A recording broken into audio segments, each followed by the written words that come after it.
a very good afternoon to you. Thanks for clicking on to today's edition of VOGAN'S Views on the USA. All the fine ingredients are now starting to come together, folks, across the lower 48, shaping up to be quite a prolific April storm, a late April storm that is going to produce multiple inches of rain up and down the coastal plain of the east coast. And as well as that, on the backside, we need to watch out for some 6 to 12 inches of snow in the mountains, anywhere from West Virginia right up through the Adirondack Mountains in New York State. We could be looking at some places, folks, in the mountainous region of the Appalachians picking up some 18 inches of snow. Just remarkable indeed. And like I said to you, all the ingredients are now starting to merge together to produce a big East Coast storm. It's been a winter where we've seen very little in the way of storm activity, big rains, big snows. And folks, we could be looking at, as Joe Bastardi said earlier in one of his videos on Weather Bell, that we could be looking at the biggest rain event in 6 months on the eastern seaboard. So that is how significant it is. We could also be talking about the biggest snows that we've seen all year across parts of the interior northeast. That is how big and how significant this storm is.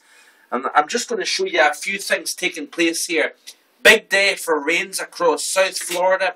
You can see here that off the screen capture of the Weather Channel, you can see here big thunderstorms developing over South Florida, over the Everglades, right down across parts of Barbados and down across the Florida Keys as well. I do believe 7 Mile Run, a marathon that is held every year, has been cancelled due to the inclement weather, and it's quite a rare thing to see that, but it just shows you the nastiness of the weather. This is off AccuWeather.com. This is the current setup here. You can see here a cold front separating the warm, moist, tropical air with very cool, dry air on the other side of that cold front. As that cold front sweeping through this, it's enhancing the shower and thunderstorm activity anywhere across parts of southern Alabama, through central and south Georgia, up through the Carolinas, and up the eastern seaboard today. As that cold front starts to push towards the major cities, from DC to Boston, we need to watch out for strong to severe well, maybe not so much severe thunderstorms across the I-95 corridor up across the Mid-Atlantic and Northeast, but certainly down across the Southeast into Florida. We're talking about big rains, hail, thunder, lightning, gusty winds, and as well as that, we can't rule out the potential for tornadoes as well. But you can see that's the setup here. And of course, I did show you the radar of the Weather Channel as well. But I'm going to try and look at a few things here taking place. This is the I'm just trying to find here a couple of wee things. This here is the NAM run of I believe it's the GFS, in fact, for Monday morning. You can see here what's going to be taking place. We've got energy at the moment that's over the Midwest. That's going to start to dig southeastwards. As it does so, it carves out a trough over the eastern part of the country. Now, in meteorological terms, a negatively tilted trough is a plus side for a storm on the eastern seaboard, and the reason being is, and if you check out AccuWeather.com, watch out Bernie Reno's discussion on this storm.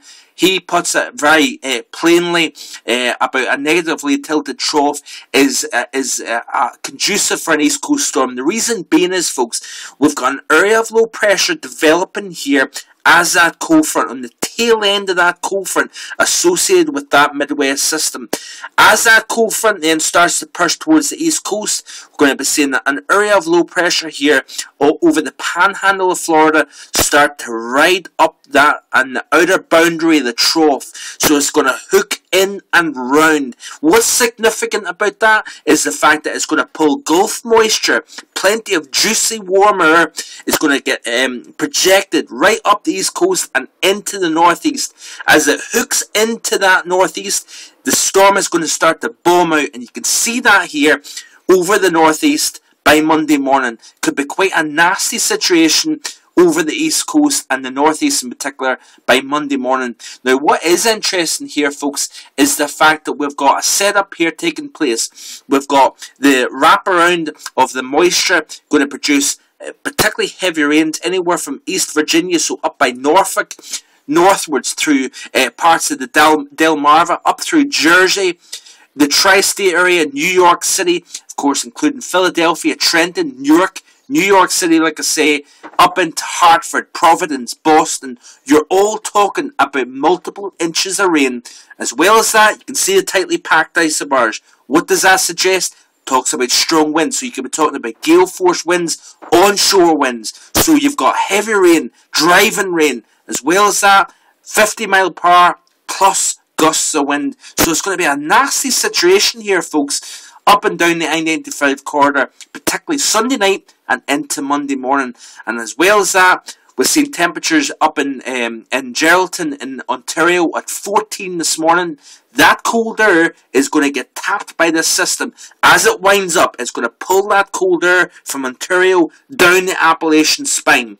Of course, you've got the bombing out of the system. You've got that negatively tilted trough. You've got that hook effect of the precipitation as it wraps around that centre.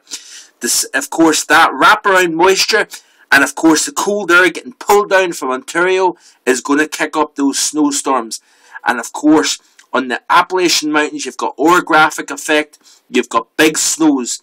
So you're talking about West Virginia, up in the west central parts of Pennsylvania, including even State College. You could be talking about 4 to 8 inches. Up through the Catskills, the Adirondack Mountains, Buffalo, on the shores of Lake Erie. You're talking about a foot of snow, some of these models are pointing out. And of course, with the trees fully leaved, that is going to cause problems. We've seen that in the October storm. Of course, we had plenty of fully leaved trees back in October.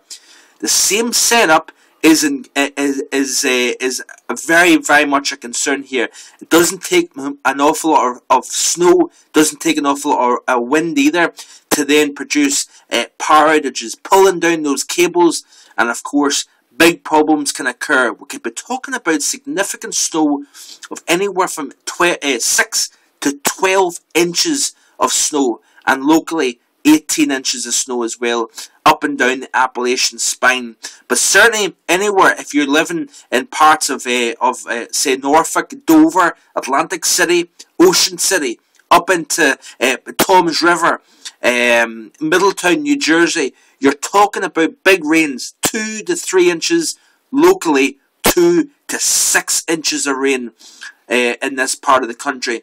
The biggest concern as well is I was talking to, I tweeted Eric Fisher of the Weather Channel, talking to him about the scenario of a very nasty commute on Monday morning for the I-95 corridor, and he was saying there actually that the biggest problem is going to actually be from Providence northwards by the commute time on Monday morning. So hopefully we can see some of the biggest rains out of the region, anywhere from DC up through New York City by Monday morning's commute. The bigger rains could be up towards New England by that stage. But certainly there's an awful lot to talk about, an awful lot to look at.